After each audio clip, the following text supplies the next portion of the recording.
What's up, Lowlifes? It's your boy Ryno back with another sexy episode of the Lowlife podcast. And with me sometimes is my co-host, Dano. Did I clip on that one? I had to. We don't clip. We don't clip no mo. That's right. We got the mixer, dude. Right. We're fucking professionals. You are professional. Dude. I struggle so hard with this stuff. It's so sad. We were just, right before we started recording, we were talking about what a nerd I am now. What'd you say? He was talking about all this nerd shit he has to learn. I go, yeah, it's not even fun to know. It's not even fun to know you. Yeah.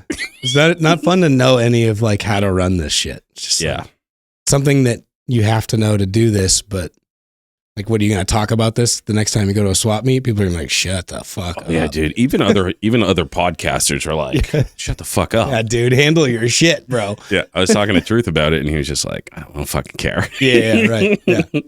This is not fun to talk about. Yeah. Well, hopefully we've invested a lot, and we have the ability to do in-person interviews with up to 4 people with quality audio. Yeah. Maybe 5. And after this week, we're going to be going to Harley Davidson, Manchester, to interview them before swap meet, which is the Lowlife Snowlife swap meet, February 15th at 1 Bouchard Street. That's the interim location for the Manchester Harley Davidson dealership. You might have caught my live. I think that might have been my only live I've ever done. Yeah. I don't go live. What am I going to go live for? I've done it once when I did a raffle, a gas tank, and that was it. And it's super awkward. Oh, yeah. We did some raffles or something. Yeah. We did some. It's a weird experience. It's weird. Yeah. I don't like it. No, it's odd. Yeah. I don't like having like my face like in the fucking like that's what people are watching is my fucking face. It feels weird walking around like this. Like, it doesn't matter what the context is. Walking around with the phone on you and being like, blah, blah, blah, blah, blah. Look at me. Look at me. I look like I fucking feel and look like an idiot. Yeah. And some people do that all the time, dude. All the time. No shame. Like, okay, I'm going to go on a little bit of rant here. Do it. Because I actually have a cool audio drop for this. I'm going to drop it now. Ryno rages, Ryno rants. He hates everything and he hates to dance. He's going on a tear and there's nothing you can do. Fuck everybody and fuck you too. It's called Ryno Rants. But I was kind of happy when they canceled TikTok and they were going to like just wipe it away because I am kind of addicted to it. Really? Yeah, because you can just flip through it and just see like it's just like little dopamine hits. You just see like little clips of fucking weird shit. So I watch it for people fucking with cops. Yeah. For but most of it, or a lot of the stuff that you have to skip through, is just what we're talking about. People on their phones, just like it's just them. That's like the algorithm likes that, or people like that, or something. Yeah, you got to show your face. It's mostly young women, right? And they're all. And this is not like there's no exception to that. They're all doing something fucking retarded. They're not ever doing anything interesting. Right.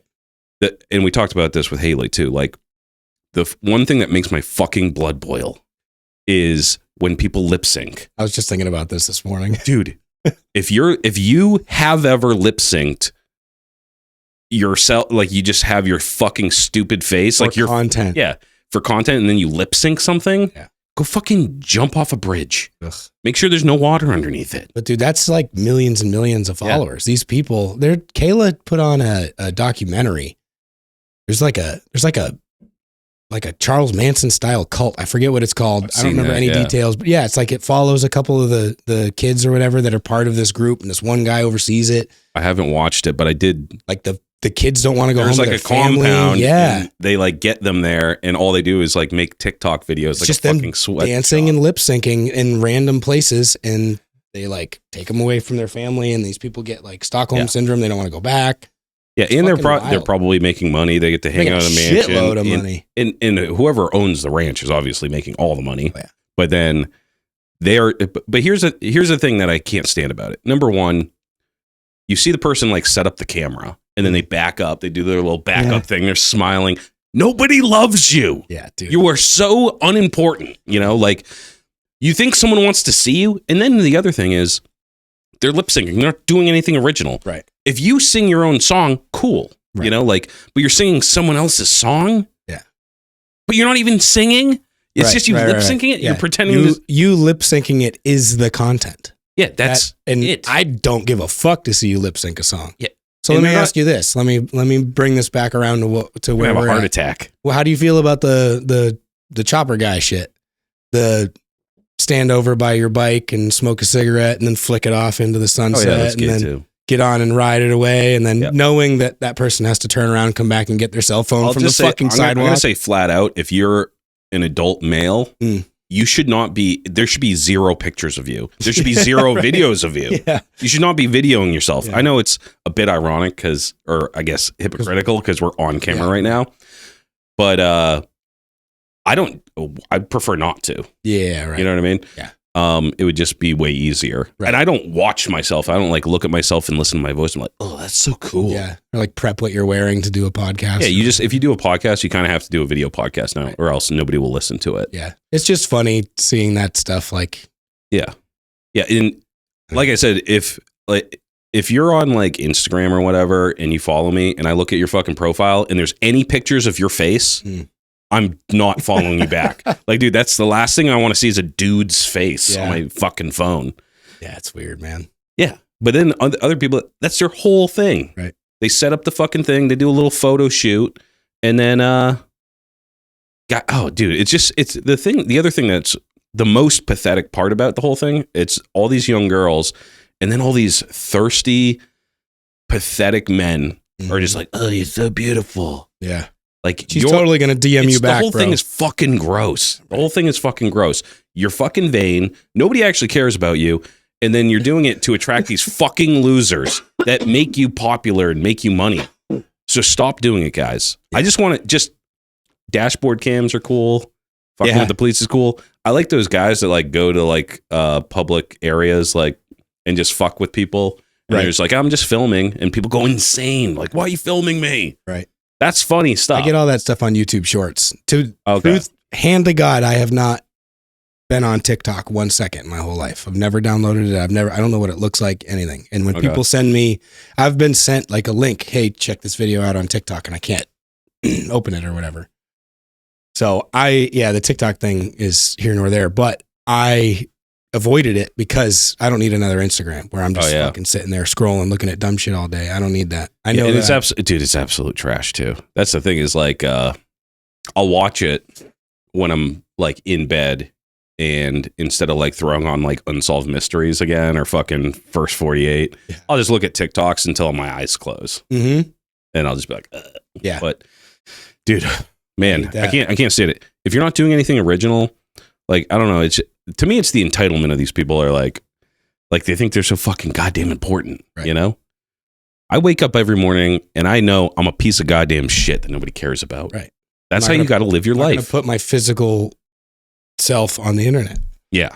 And kind of part of what I was getting at was like when I did that live, like I looked at it because I was like, oh, can I see the comments that people were doing like on the live or whatever? Yeah.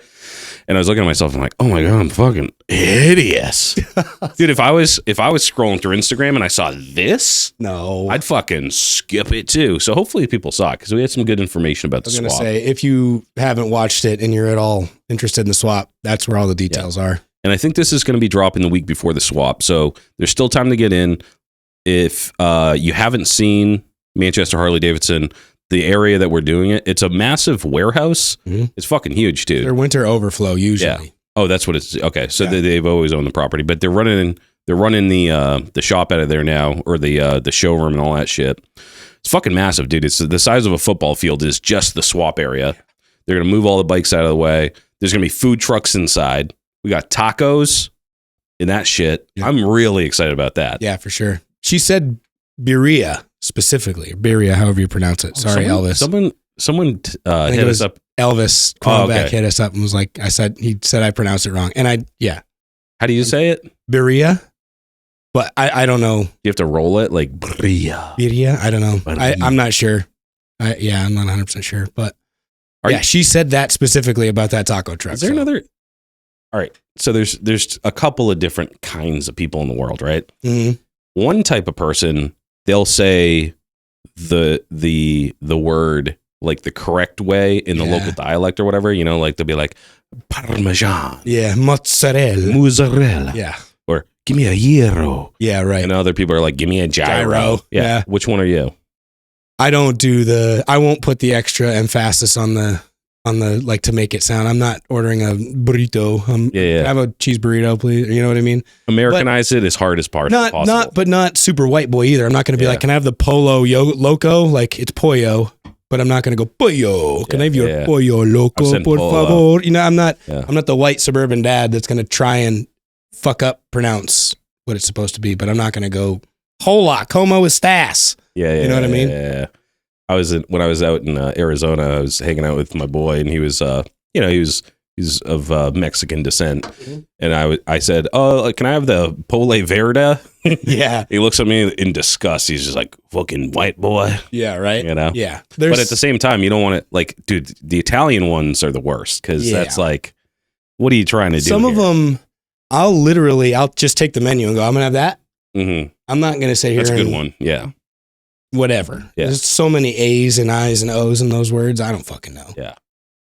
Yeah. But burrito, what is that anyways? It's like, so it's like slow cooked. I believe it's traditionally pork. I don't know. I think it's pork. I don't even fucking know what kind of meat it is, but it's slow cooked meat. And it's like, dude, it's cooked in like, you get the meat and then you get the juice. You get like a burrito taco or whatever, and you dip it. It's kind of like au jus kind of deal. Okay. But dude, the juice that it cooks in and everything, it's like chipotle and like Guadalajara peppers and Oaxaca cheese and like, dude, it's just no shit. It's so good. I've tried making it once. It's not the same. It's really, really difficult. Me and Kayla almost like fought. We were trying to make burrito, and it was not like a cathartic, like romantic experience. We're like, get the fuck out of my way. You got the wrong peppers. What the fuck? You know what I mean? It's not easy to make, but it's so fucking good. Oh, so good. So yeah, they got a taco truck that serves that. So, and then they said like fair type food, like French fries and fuck fried chicken and shit like that. Hot dogs and hopefully like funnel cake or whatever. Something. That'd be nice. I would love it. It'll always fucking smell good in there. Yeah, for sure. That shit cranking. Yep. Yeah, dude, it's gonna be sick though because it's all inside. The place is heated. Mm-hmm. They had that huge heater. And then we're gonna have food trucks inside. And my favorite part, $1 beers. $1 beers. And it's not just trash either. I've been to plenty of these Harley Davidson events. They have IPAs. They have fucking twisted teas, all sorts of shit. Right. And for $1, they said they'd give it away for free if it wasn't illegal. Right. So it's essentially free. Yeah. It's $1 a beer. What more do you want? Yeah. I might even put like a jar at the beer table just stuffed with $1. Just so it is free for people to come. Yeah. Just take $1, pay them. That'd be fun. From all my Cee-Lo winnings. Yeah. So 6 people, the first 6 people to come, you get a free beer. Free beer for the first 6. Yeah. I wonder when they're going to be breaking that bad Larry out. 8 a.m. is the loading time. Mm-hmm. You can drive your motherfucking truck right up in there. And Harley's going to also they're going to have staff there that'll help you unpack. And they have carts and you can load everything up and push it that's there. Some fucking bougie shit. Carry it. That's some bougie shit. This is the thing that really sticks out to me because I know a bunch of you out there have a bike sitting in your garage that you want to sell and the Facebook Marketplace tire kickers are kicking your ass. You can put it in the back of your truck or trailer or whatever and literally drive it right in and fucking wheel it. Like once you get in the back of your truck, you don't have to lift the thing again. You know what I mean? Just wheel it out, put it out there, throw the sticker on it. Someone might buy it. They said that you can also set up the night before. Yep. If you want. So let us know if you want and we'll be there and we can help you set up the night before. But 8 a.m. load in time. I think I'm going to bring a bike. I'm going to bring that Triumph. Cool. Just to fucking. Might as well, man. I don't care to sell it, but if someone wants to buy it, it'll be there. Yeah. And that's the other thing too. I would love to see personally. I know this isn't necessarily what we're doing. But I would love to see, like, if you're coming to set up, bring your motorcycle, like, to show off or whatever. Especially if you're, builder. There's going to be plenty of space, yeah. Yeah. I would love to also make it like you get to look at cool bikes too. You know what I mean? Yeah. That's the one thing, like the Winter Expo show that Truth used to do was a bike show and a swap. Right. So that was kind of cool. For sure. Maybe next year we'll do something like that. Yeah, for sure. But definitely bring some bikes. I mean, like I said, it's a huge fucking venue. They're 10 by 10 spots, but they're definitely not all filled up. And there's plenty. We can make room. Yeah, you know what I mean. Like, there's not going to be a point where they're like, we're at max capacity. Call the fire department. Like, there's so much space in there that we can make additional room. So if you have bikes to sell, skip Facebook Marketplace. Skip it. There's going to be chopper guys there. There's going to be all sorts of motorcycle guys there. There's going to be fucking FXR guys there. Yeah, bring all your shit. But 8 a.m. load in anytime up until noon is when the swap actually starts kicking off. But they don't want you to show up at noon. Please don't. If you're a vendor, don't show up at fucking 11. Don't show up at noon. She said when we talked to him, the load in, like the drive-in load in, is from 8 to 9:30. Please, if you're a vendor, try and get there before 10. Yeah, if you're gonna be driving in, because if you're gonna be driving in after 9:30, they're not doing any more driving. There's gonna be a queue of cars or trucks or whatever and trailers, and then we'll get you in, get you out. Yeah, and then go get fucking breakfast somewhere, Manchester. Yeah, right off of South Willow too. Yep. Yeah, it's right over by the airport, so you got all that shit over there. Yeah, there's plenty of places to eat. I mean, it's a swap meet, and if you're a swap meet goer, that shit usually starts way earlier than 8 a.m. So yeah, get there early and fucking start swapping with real dogs. Exactly. Start picking through people's truck before they even fucking put it in park. As far as I'm concerned, that's the best part about swap meets. They drive in. Yeah. What did Truth call them? The zombies. Yeah. Like, they hopping in the truck as it's moving, as it's pulling in. They're pulling out parts. That's the best part, man. You get to walk around and you don't have to. I'm going to be there mad early, dude. I'm going to be there as soon as it opens. Yep. We'll be there 7:45 at the latest. So, yeah. But yeah, I mean, everybody will be there. As far as I'm concerned, if you're a vendor and you think, wow, that's really early considering it doesn't start till noon, it's just a few hours. We all get to chill and hang out. It goes by quick. It does go by quick. Yeah. Throw a few back or go out to breakfast with your boys. Right. That's a great excuse. You already, it's the day after Valentine's Day. Mm-hmm. You've already wined and dined your wife. She can't walk right. She's sleeping in the next day. You get up early. Come do some hood rat shit. Yeah. Start drinking at breakfast time. You know? I highly recommend the airport diner. It's right around the other side of the airport. If you want to get breakfast, airport diner's so good. I haven't been there in a long time. Yeah, I haven't either. I don't really go out to breakfast. They give you little paper hats. Yeah. Yeah, the silly little taco hat thing. Yeah. That place is great. And they serve alcohol. That's the only picture of my father I have is him in that hat. No shit. Yeah. Well, because I try to put people's pictures as they're like on my phone, my contacts, so I know like when you're calling me like who you are. Mm-hmm. And I try to find the shittiest picture of everybody. That's funny. And I only have one picture of my dad in that paper hat. I had 0 pictures of my mom. 0. I don't. Yeah. So I just made. I had a picture of my dog. I made that one of my mom. That's funny. Yeah. Do you know what yours is? No. Is it my ass? It's that signed picture of Jax Teller. Fucking Christ. I figured it would have been the picture of my ass from Easy Times. That's a good one too. I could have done that. Yeah. That's in the opening show credits. Yeah, I noticed. Yeah, dude. And then my older brother, dude, we used to work together and we went to this oh, dude, he's so awkward. We went to this we were at some event or whatever, and someone wanted to take a picture of us. We're both like, fucking drinking beers, and like we're dressed up nice. It's like a thing. And I'm just like, normal. I'm like, smiling for the camera. He goes like this. Like he's doing a smile. No shit. It's worst picture. That's funny. I wish I could show you. It's on my phone. But yeah, that's every time I get a phone call from someone, it's the worst picture of them. And it's hilarious. Like Loctite's in my phone. It's when we're going, I think we're all together. We're going down to Mass, and he was shirtless and he had a pink vape in his mouth. He came up to my car. Oh no. Oh yeah. That's right. I forgot about that. Yeah. Jesus. And he was like, oh yeah. Yeah. He was like, did you post it online? You fucking asshole. So yeah, anyways, Snow Life swap meet. Make it big. Because if it's shitty, we're not doing it again next year. Yeah. But if it's good and we got good turnout and we got good peeps hanging out, come on out. I don't even give a fuck. You can set up a table, dude. It's free. So you can set up a table with a single item on it if you want. Yeah, for real. 100%. You don't even have to have a single item. I don't care if you just go there and go, hey, my name is John and I fucking do stuff. Yeah. Like it's free. It's free. So we're not the what you're selling doesn't affect anybody. You know what I mean? It doesn't affect us. If nobody buys your shit, if you don't have anything to sell, Yeah. oh well. And if you're not selling, you don't want to set anything up, definitely come and chill. Just come and chill. Check out some. We definitely have some dudes that are going to have some shit there for sure. Oh yeah. I'm going to bring all my shit, I think. Yeah. I don't really have a whole lot left, honestly. I did really good at the Lost Spot Easy Kill one. I got rid of a lot of my shit. I was doing good at the swap meets for a long time, and I was bringing everything. And I'd clean house, but I got lazy. It's hard to fucking. It's hard to fucking, dude. Especially when you have bins of shit. Yeah, like then you have to take all this stuff out of the bins. I don't even know what I have anymore. Like half the time, people are like, "Oh, I need a starter for this," and I'm like, "Dude, I don't want to go through the bins. Yeah, right. I probably have it. Yeah, but I'm gonna just bring everything. Try to drum up some money for the winter because winter is expensive around here, man. Winter is real fucking expensive, dude. Electricity, fuel costs, like everything, like combined. Mm-hmm. I'm fucking hurting, dog. Fucking winter sucks. This winter, especially, has been fucking brutal. Yeah, dude.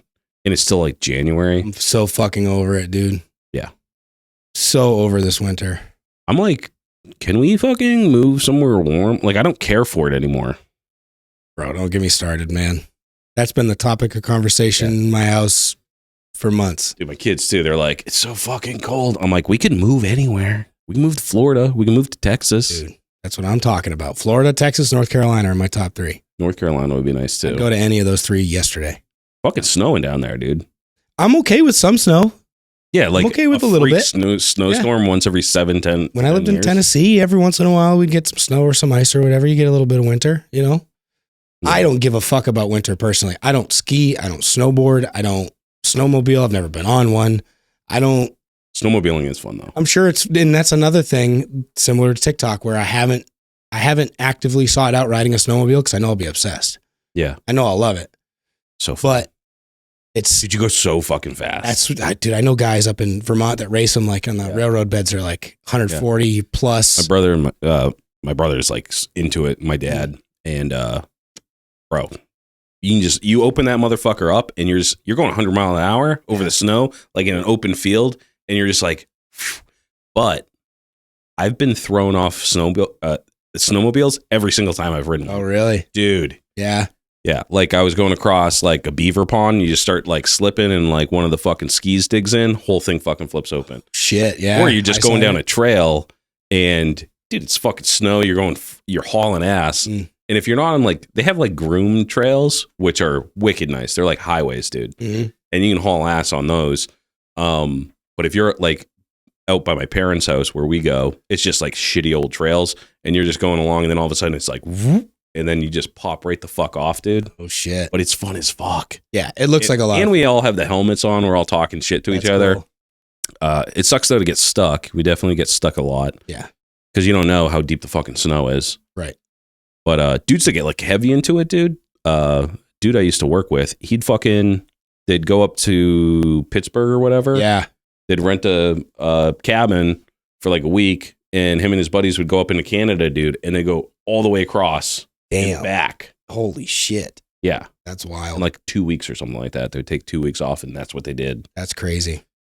Yeah. Well, yeah. You gotta be fucking careful, dude. Like on those huge lakes, too. I forget what they call them, but basically they separate. Oh, yeah. And there's like there'll be like a 6-foot wall of ice and you can't see it. So you're going across and you're in this fucking powdery snow, and then all of a sudden, bang, it's like hitting a wall. Holy shit. Yeah. I didn't know that. Or you're coming, this dude was telling me he was going the opposite way, thank God. He didn't fucking die, but he's going across the lake, and then all of a sudden, he was fucking airborne. Holy shit. Because those lakes are huge. And yeah, dude, if they crack and they separate, there's like these huge ice walls. Tectonic plates. Yeah. That's fucking wild. Yeah, dude. But yeah, they're so much fucking fun. They suck, though, to fucking work on. Yeah, and it's snow. I fucking hate cold. I hate that kind of cold. I don't want to go out and fucking suffer. And that's the thing, is you have to get suited up. So you got like the heated gloves, you got the helmet, you got the fucking intercom, you got all the shit, all the boots and all that. Yeah. But I'd rather just be warm all the time now. Exactly. I'd rather just ride a motorcycle whenever I want. Yeah. I do love New England, though. I love New England people, and I love New England food and culture, you I know. do too. I like New England summer. I'm ready. So nice. I'd love to be a snowbird. That would be nice. Yeah, for sure. Yeah, I would do just January, February. I only need 2 months. Those are like, really? dude, like March is okay. You get some nice days. Dude, I'd leave in November and I'd come back in December's April. not bad though, because it's Christmas time and shit. Yeah. I'd come back and visit family for Christmas and then go back to the warmth. Yeah, I don't mind. Like, it doesn't even snow around here anymore until like January. That's true. It's not even really the snow. It's the cold is worse than the snow. And I work outside every day. That's true. I'm fucking over this shit, man.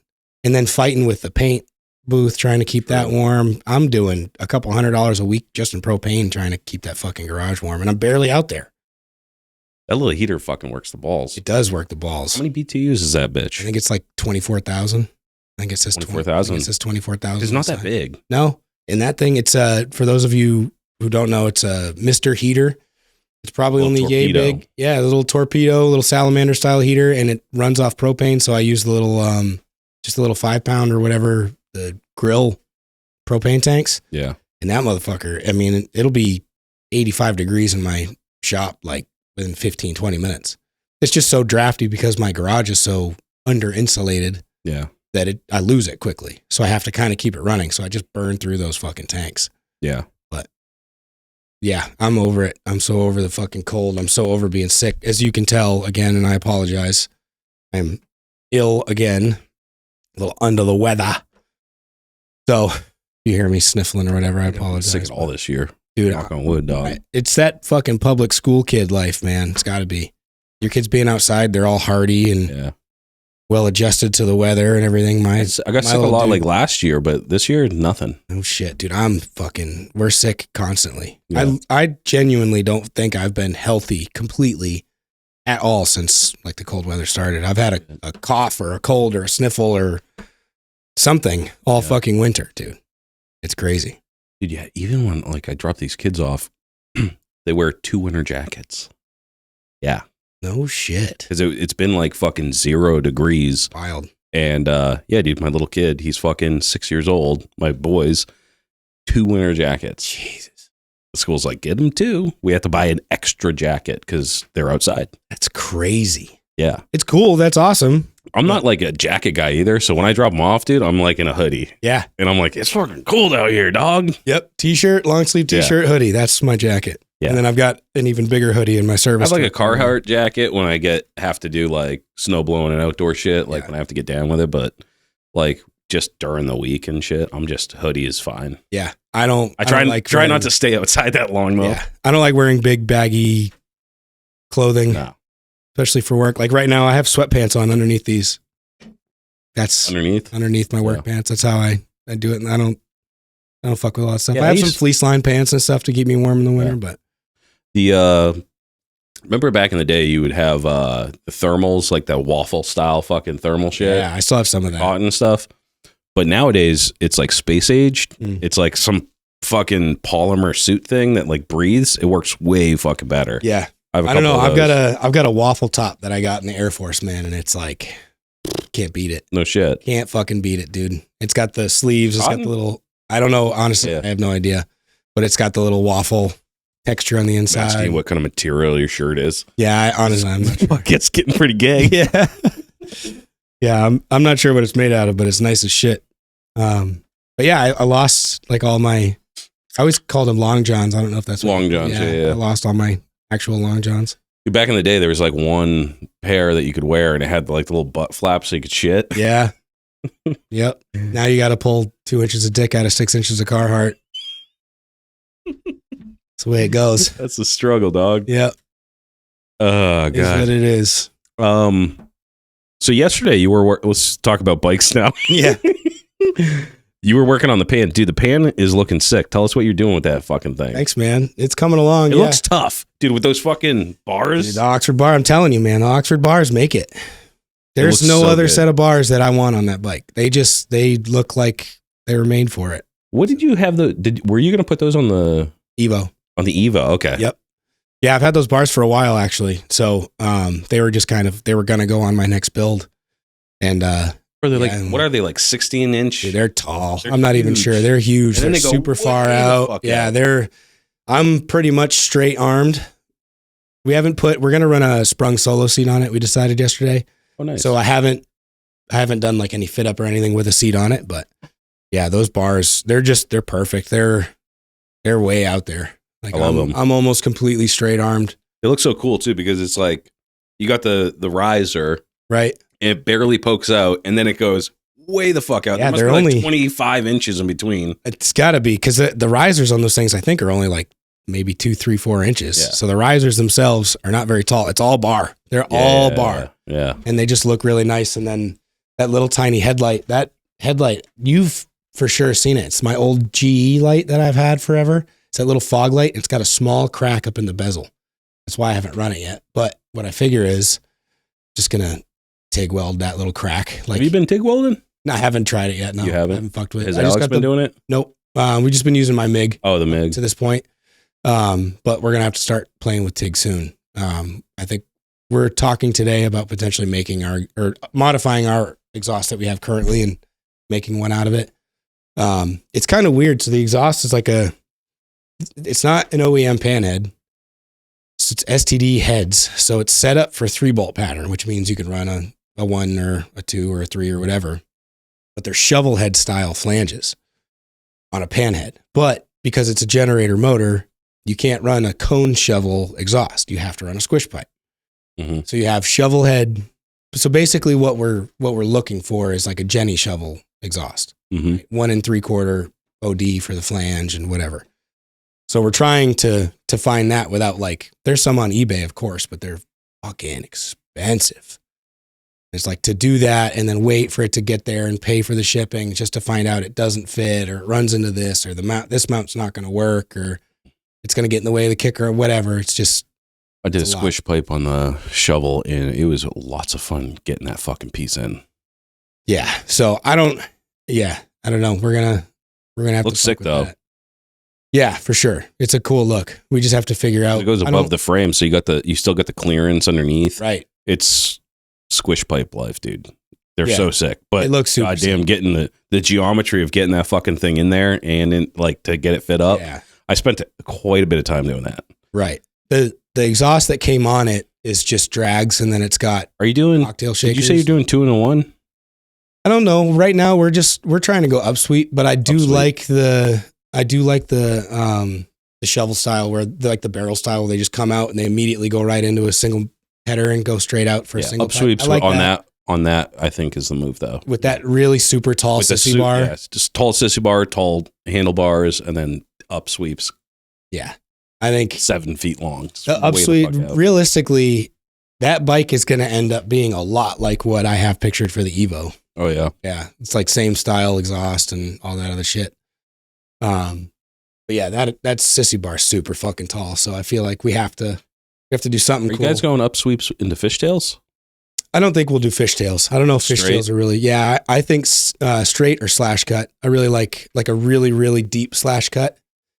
Obviously, it's cool when there's only a few inches of a slash, but I like when it's you have to put it in a bandsaw and cut 2 feet of it slash. I like that. Shit. And then paint the inside of it. I was just gonna say I like it when it's red on the inside. Yeah. And that turns to black pretty quickly, but for sure. But yeah, and that I've never made an exhaust. Alex has never made an exhaust. Neither of us are proficient with TIG, so we'll see how that goes. A couple pointers. If you get chrome, you can do a pretty good job. Yeah, with TIG. Yeah. So we're torn between either we find an exhaust that's going to work, or we have to bastardize the exhaust that's currently there, and that's already chrome.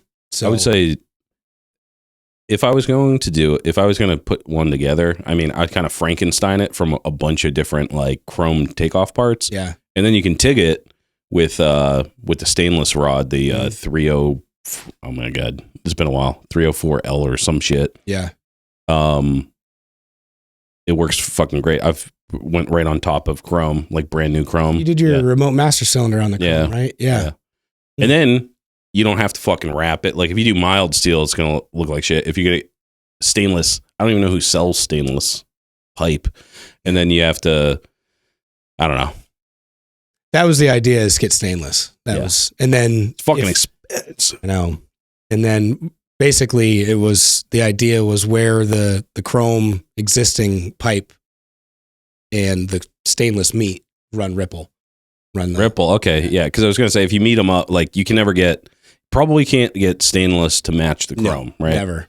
But if you had chrome, and that's probably the cheaper way to go too, because then you just get, you get the squish pipe section. That's one thing, and then if you're going long, you just get, long chrome. Fucking, there's a million of them on eBay. Yeah, yeah. Chrome extensions. I got 30-inch chrome extensions for the Evo exhaust. I'm also doing upsweep on the Evo, and we're like $130. Do you have a bandsaw over there? No. Okay. Well, yeah, but we got to fix it. Okay. Like a little tabletop, not like a big one. Not the big one. Okay. Yeah. Because if you put like when you're cutting chrome, if you tape it, like just masking tape or whatever, it'll keep it from the chrome peeling up. Yeah. And that's where your bead's going to go anyways. And you just be like, zzz. Right. So yeah, that's probably going to be the route, just because it's. Oh, you guys got a pretty decent TIG welder too, don't you? I have a decent TIG welder at my house. Yeah. And hopefully Justin will become, I just got that bottle filled like fucking last week. Oh no shit. Such a waterhead with that shit, dude. I was like, I got to start welding on the panhead. So I got to go get the MIG bottle filled. I was like, well, I'm there. I might as well do the TIG finally. So I have the gas. And I just talked to Justin the other day about doing a little weld party. So sick. Yeah, I got to learn how to use that thing. But I mean, worst comes to worst, between you, my buddy Ryan, Justin, we'll have one of you come up and glue it together if we really don't talk it. To me. Talk to the professional welder. But should I talk to Ryan, the fucking drunkard retard that happens to own a TIG welder, or the guy that professionally welds? Yeah. So, well, either way. I was TIG welding in my bedroom this week, though. That's sick. I have a bed, and one of the it's metal frame. It's one of those Bobapedics. Okay. Yeah. And one of the legs broke the bung off. So you need at least 4 legs on a bed. Right. So I brought the whole fucking setup in there, and I was grinding. Dude, my kids were like, ah! Like, awesome. Sparks flying. And then I had no acetone, so I had to I used alcohol and started a little fire in the bedroom. Sick. Yeah, but I got her done. That's awesome. Yeah, it was fun. Oh yeah, welding in the bedroom. Yeah. That's funny. But yeah, so that's kind of where we're at with the exhaust. If you have a generator motor style exhaust that will bolt up to a one. Ooh, bring it to the swap. Yeah, bring it to the swap, and I'll buy the fuck out of it. Especially if it's upsweep. So yeah, that's that. But yesterday, we got most, if not, it's not all of the fab, because we still have to do the exhaust mounts when we get the exhaust. But yeah, we did all the other fab yesterday. We got the tank mounted. We didn't want to fuck with that frame because it's an OEM frame. We didn't want to really just start chopping shit off and, stock castings and whatever. So we're trying to be very minimally invasive with that. So we altered the front mount on the tank, so that we can keep the stock neck casting. You're keeping the whole thing, yeah. Keeping the whole deal. So we just made a couple little tabs so that we can go through, bolt this way rather than bolt straight down. Yep. And then the top hat bung in the back, and got the tank all figured out. And then I made a fender bracket, which was, so I don't know if you guys, I should have pulled up. Everybody's seen the machete. I was going to say, if you haven't seen it, then you're probably not building bikes. On Instagram, I forget what the name of the company. I'll find it eventually and shout them out, but it's called the Machete, and it's the flat bar, round bar bender. And you literally, the die goes into your vise. It's got 2 pegs. You put your bending bar where you need it, and you can bend up to 3/16 round bar. And you can do round bar on it too. Yep, you can do round bar. So I'd never fucked with it or used it or whatever until yesterday, and made a fender bracket with it. It ain't pretty. It ain't perfect. So you can actually, it just has the 2 little pegs, but you could put a die on there if you had a piece of, if you wanted to do a bigger radius. Or is it pretty close? It's too close. So I got to find a picture of it, because the block, the die itself, the 2 pegs that are in it they're affixed to They're fixed to it. Okay, you can't move. And then there's a hole in the end of the bender, and you just pick which hole which peg you're going to slide on, and then the bender itself has the bending peg on it. So when you jam it through there. You know what I mean? The one on the bender is what's actually doing the bending. Okay. That sounds like a really retarded way to explain that, but I think I don't understand it. it's okay. I've seen it in action though. Yeah. It looks awesome because you just put it in a vise, and then you can definitely like small stuff like brackets and shit like that would be perfect. Fender brackets, but like you could make a flat bar sissy bar with that for sure. Mm-hmm. And you don't need heat. Yeah. Like I put 0 heat to it, and I bent. I think it's 3/16, if not quarter inch. Oh, yeah. I bent and it if you're trying to bend with heat too, you need an oxy setup. Like, you can't use. People are like, use map gas, dude. Been there, done that. Doesn't work. Nope. You're gonna literally run out of map gas before it gets hot enough. Yeah, those bottles ain't cheap, bro. Exactly. Propane's colder than map, so don't try that. Yep. You can get. I didn't even realize this until recently, but you can get those little torches in oxygen. Oh, for real? Yeah, I just saw them at Lowe's the other day. They're in a red bottle. You know, the map's yellow, the propane's blue. Yeah, they make them oxygen, and it's the same price as the map. And I don't know how effective it would be. Same deal. If you're bending bigger shit, you have to have oxyacetylene. But if you get one of those things, I don't have to get an oxyacetylene torch set up yet. You know, it was fucking sweet. That thing worked the money. Yeah, it worked the balls. So made a fender bracket for it, welded that all up, and then got the fender completely mounted, which is always fun. After we got, everything spaced and yada, yada. So right now, man, it's almost an entire motorcycle. It's pretty cool. So we're just basically waiting to get the exhaust done, get those mounts done, and then get the frame and everything back to me so I can spray it down with some paint and go from there. No shit. Odds and ends. We got to do the seat posts. Pick the seat. I'd like to find an old matching Solo seat and P-pad rather than going and buying, a brand new one or whatever. Going and new old stock one would be fucking sick. Yeah, just some old guy's got a set on eBay, and if you can get a seat, like an old leather seat that's patinaed a bit, with the cracks and shit in it, but not big rips, right? Where you don't have to re-foam it and shit. Exactly. That's the move. That's the shit. That's what I want. That's expensive shit though. Yeah, I know.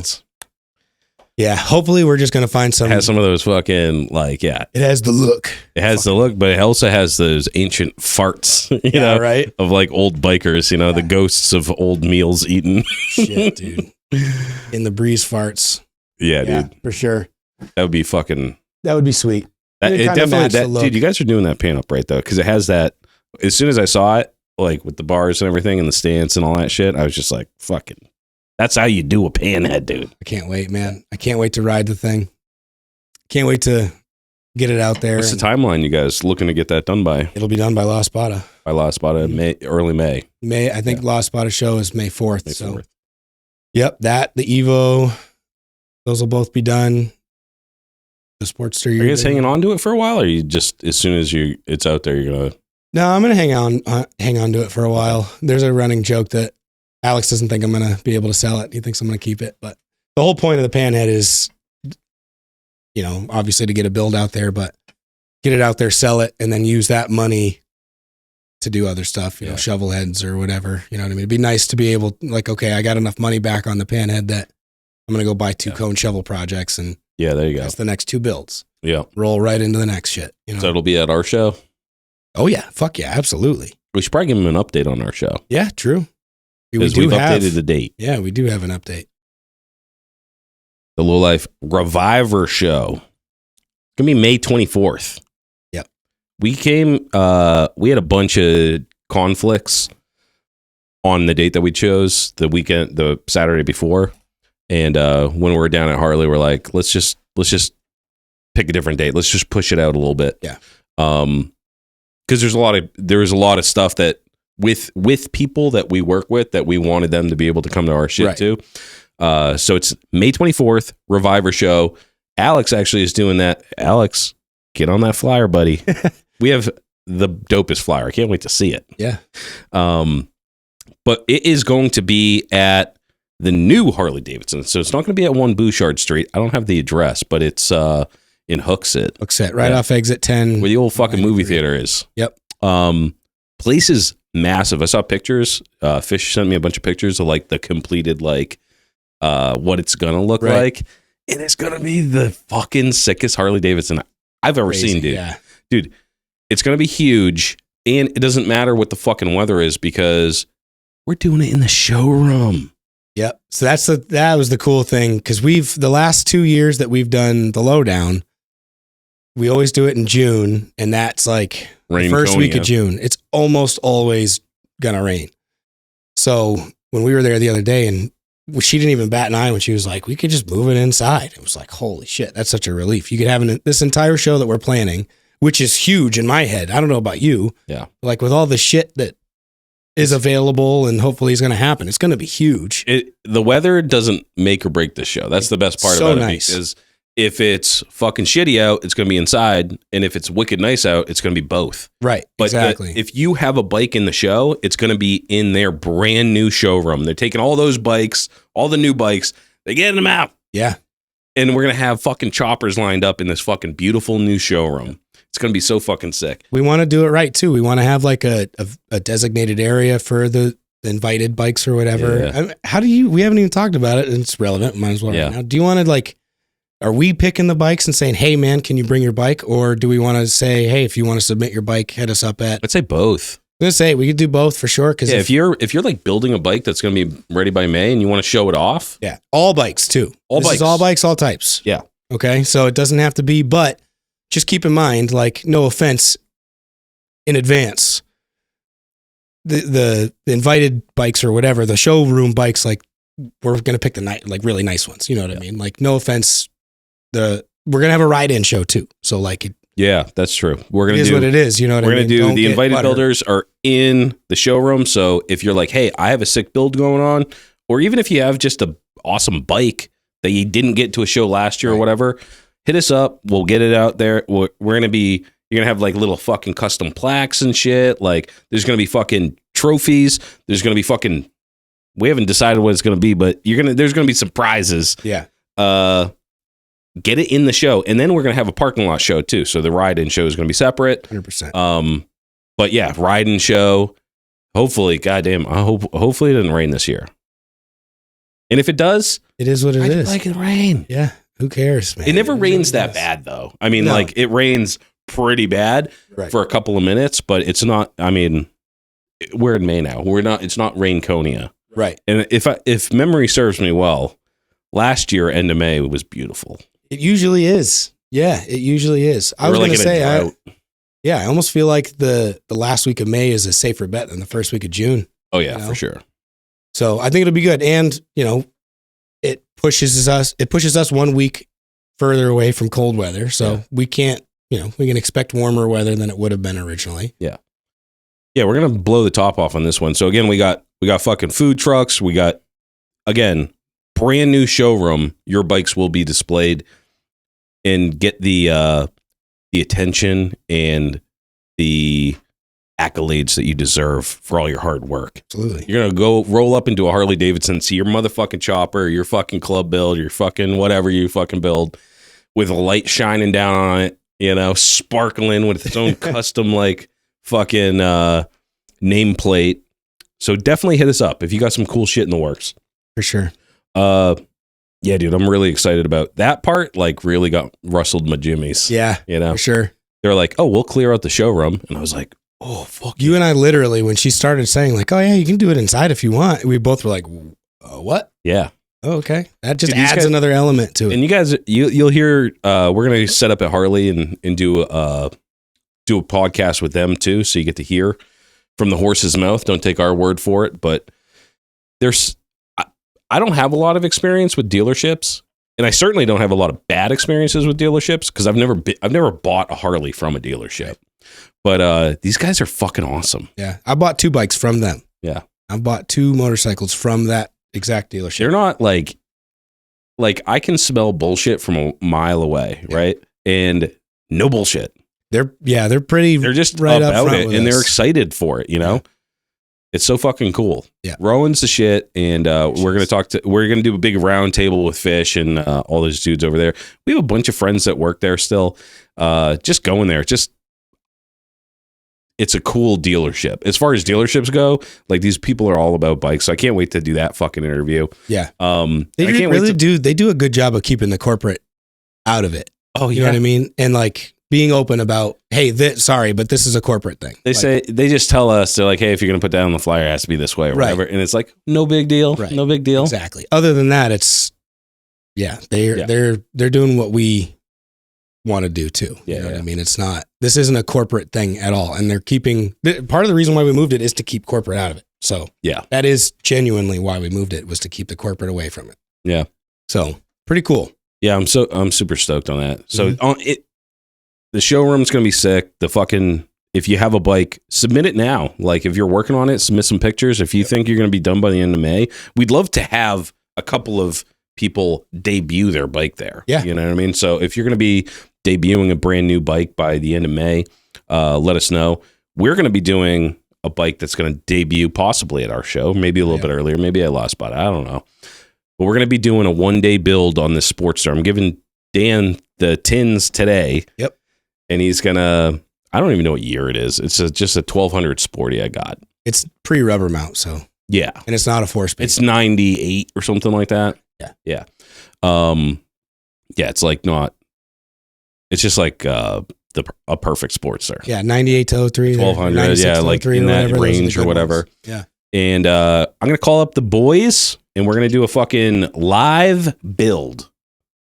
We're going to just hit play and we're going to put this whole fucking thing together. We just got to do a little inventory first. I got to make sure I got everything because I'm going to be like, oh, fuck, I don't have a battery, you know? But we want to get it from pieces in a box to completely assembled and running in a single day. And I don't know. It's definitely me and you. Definitely Alex. I'm sure Fish will come by if he has time. But we're going to do that. We're going to live stream the whole fucking thing. And then I'd like to get it in our show. And then I'd like to ride the fucking thing. Hell yeah. That'll be fun. I miss my Sporty. Fuck yeah, dude. Miss my Sportster. I know. I keep tickling the idea of selling the Scythe. It keeps coming up in my head. Yeah. It's like once the Evo's done.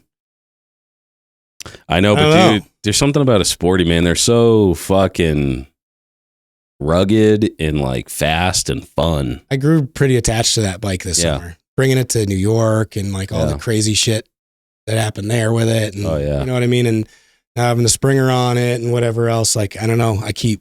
I'm not sentimental about that shit. Like I don't get that way about my possessions and stuff, but I don't know. That one's probably going to be. I got some regret. Yeah, I'm definitely not sentimental. Like I've sold all my bikes. Yeah, I still except can't for the ones I believe currently own, but I'm going to be selling them eventually. Right.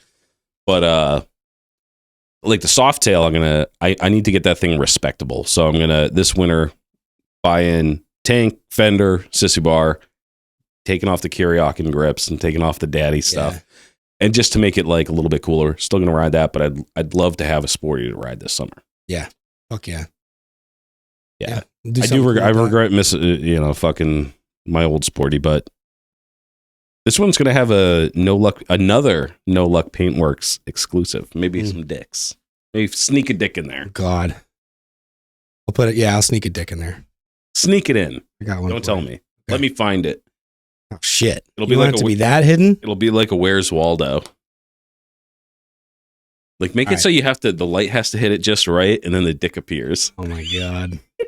I'll see what I can do. I was just going to put it on the bottom of the tank in the tunnel. So the only time you see it is when you take the tank off. Yeah, that's fine. There needs to be a dick on everything I own. I am the dick guy. People like hit me up and they're just like anything that has like a penis pegs or a penis shirt or a penis shifter, they send it to me. Yep. Your Martian machine. Oh yeah. You're their target audience. Yeah. Damn. I never got a pair of those, but I'd like to. Fuck yeah, dude. Those are so sick. I should have done it on the Sportster. Yeah, that would have been the bike for it. Yeah. I wonder how many people that have looked at that bike never realized that those were dick tip flames. I really wish I knew that number. Guarantee the guy that bought it didn't know. No? You didn't point it out? No. That's hilarious. No, I wanted top dollar, dude. Hell yeah. Yeah, that's fucking hysterical. I really do. I wonder how many people looked at that and just thought that they were really weird looking flames. Nobody's been like, oh, are those dick tips? Yeah, right. Yeah, I think I always had to point it out to when somebody was looking at it or whatever. there was a decision that was made like late in the process when we were like, you made the stencils, Mm-hmm. and you're like, I can make big dick tips, Right. or we can have them just a whisper of a dick tip, and we're like, let's just do it like on the DL. Yeah, So you have to get up to it and be like, that's a mushroom head. for sure. Not that I want to do that paint job again, but I wish that we had done that paint job. Like, Yeah. I was really new at painting when we did that. Oh yeah. That was well within my first year of painting, I think. Yeah. Which, speaking of which, I just realized this. What's today's date? Oh, 28th. According to my photos, January 21st of 2020 is when I started No Luck Paintworks. It's been 5 fucking years, dude. That's wild, dude. It's been 5 years. That's fucking crazy. Yeah. So that's why I feel like if I was doing that paint job now, 5 years come out better. Oh yeah. It would have come out a lot. But it was hard for me to grasp What how you to learn in make. 5 years? Yeah, right. Well, for me, not a lot. How many paint jobs have you done? Not a single clue, dude. Yeah. No idea. Not that many, but I never counted. Yeah. I don't know. And there's a lot of like weirdo ones in there too, where like I painted a wall hanger for my father-in-law. Yeah. You know what I mean? I don't really necessarily consider that a paint job or whatever, but yeah, I don't know. It's been quite a few. It's definitely slowed down a lot this year. But That's funny though, because I started vapor honing in 2020. I was gonna say, I think we're kind of like in the same yeah, class. for sure. And it wasn't like, that was when I think it was January 21st, 2020 is when I first put out like, I just painted the Gypsy Witch tins and it says No Luck Paintworks underneath it. You know what I mean? Yeah. Like I had painted those and had long enough to sit with those that I was like, okay, I want to keep doing this. You know what I Yeah. mean? So it's been about 5 years since I Yeah. actually started like really learning how to paint. Yeah. So that's pretty cool. Yeah, I have a lot of dudes hitting me up about fucking vapor honing this year because it's the first winter. I'm like, I'm not doing it. Yeah. I have a lot of people hitting me up now because it's fucking almost February. Yeah. Fuck's sake. Oh, you're gonna have a slew of people hitting you up in April. Not gonna happen. Need this done by Not the gonna last spot shirt. fucking happen. Didn't that happen last year? You had like fucking 12 paint jobs you needed to get done for that show. No, it wasn't 12 paint jobs. I was doing Ellie's, the black and red one with the rose. And on that was the first time I tried to crackle a paint job. And it went just absolutely as wrong as it could go, realistically. So I had to fist fight that thing into submission to get him a runnable paint job. Truthfully, that's my least favorite paint job that I've done. I would redo that one in a heartbeat. That one fought me a lot. But then Chris had hit me up and was like, hey, I want you to paint this bike before. So I had to get his done. And then I think I had repainted the tank on the scythe in the same amount of time.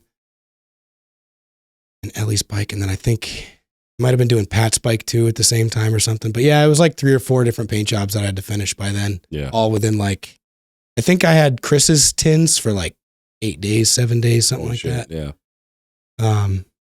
Yeah. So I'm not doing that again, like ever. So everybody that is currently on the books with me right now knows there are no timelines. I will try my very best, but Yeah. for one, my Evo and my Panhead come first. Period. Sorry about you, but I'm not a business either, so you can go complain to the BBB all you want. Like it is. We should have a complaint email that people can write into. Yeah, I do. It's my mailbox. You got to show up in person, motherfucker. Say that shit to my face. No, but and everybody that I've talked to is super cool. You know what I mean? But yeah, I've got Billy. Fuck, it's Tuesday. His shit should be here today. Bougie Billy's shit should be here today. I'm painting his bike. Oh shit! He just won something else, didn't he? You fucking dickhead. Gusher Cycles? Yeah, he won the Gusher Cycles one. Yeah. And then I saw he entered the Bone Orchards one. Brian had posted the list and I saw his name was on there. I saw Eric and I messaged him and I go, listen, if you fucking win this one too, you and I are going to have a talk. Yeah. What the fuck? He's in all the raffles. I was going to say it's all of them. Yeah. He enters all of them. So yeah, he's going to win some, but yeah, he won that. I want to get, I'm going to hit him up because he's going to be one of the Hood Rat stories. Sick. For sure. Yeah. Fuck yeah. Yeah. We'll do that one together. Cool. Because, yeah, dude, Bougie Billy's a fucking riot, dude. Absolutely love that, dude. Love you, Billy. Good, Eric, whatever your fucking name is. I call him Billy too because I know. Bougie Billy. Dude, it's either Florida man or Billy. Sorry, Yeah. it is what it is. Yeah. But yeah, I got his tins coming, so I got that. Peyton Fish's bike. Assuming Fish can stick one? to a paint job. Just kidding. The shovel? Yeah, the shovel. Yep, finally getting that one done. That's gonna be sick. It's gonna be nice and clean. Yeah. He's bringing all his bikes to our show. Yeah. We're going to have to send a trailer to his house. He's the box truck driver for Harley Davidson. He can go pick up his own fucking bikes. I know. He was like, hey, I can on pick the up. clock. He actually offered. He was like, hey, maybe pick them all up. Yeah. And then the girl, the other chick was like, hey, Yeah. Dude, come on. A little crazy. But yeah, no, he'll have what, 9 bikes there or something probably. Yeah. That'd be awesome though if he gets that shovel going, man. Yeah. We started our shovels at the same time. Mine's already come and gone. Yep. So yeah, I hope Fish. I hope I have it done for you for La Espada and for our show, but you got the Triumph. If not, but I'm gonna do my very best. The new Lime Time. Yeah, Bewitched. That thing is so fucking cool. Yeah, so nice. He picked such a nice color, and I really like the purple. Yeah, did a really good job. Stitch did the lettering on it. Looks awesome. Oh yeah, that's right, Stitch. Yeah, that bike's sick. No shit. Forgot what we were talking about. We're going to do a new segment. Oh yeah, Ryno's mailbag.